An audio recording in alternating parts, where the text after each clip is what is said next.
Your Excellency, the enormity of the measures taken by the government in the Punjab for quelling some local disturbances has, with a rude shock, revealed to our minds the helplessness of our position as British subjects in India. The disproportionate severity of the punishments inflicted upon the unfortunate people and the methods of carrying them out, we are convinced, are without parallel in the history of civilized governments, barring some conspicuous exceptions, recent and remote. Considering that such treatment has been meted out to a population disarmed and resourceless by a power which has the most terribly efficient organization for destruction of human lives, we most strongly assert that it can claim no political expediency, far less moral justification. The accounts of the insults and sufferings by our brothers in Punjab have trickled through the gagged silence,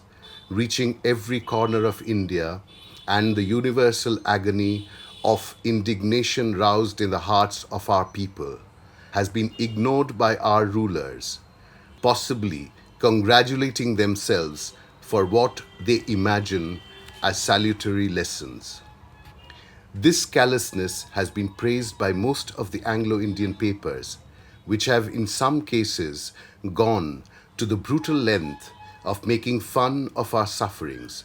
without receiving the least check from the same authority, relentlessly careful in smothering every cry of pain and expression of judgment from the organs representing the sufferers.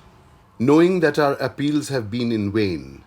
and the passion of vengeance is blinding the nobler vision of statesmanship in our government, which could so easily afford to be magnanimous as befitting its physical strength and moral tradition,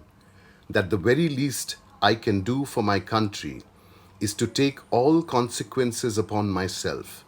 in giving voice to the protest of millions of my countrymen, surprised into a dumb anguish of terror. The time has come when badges of honor make our shame glaring in the incongruous context of humiliation,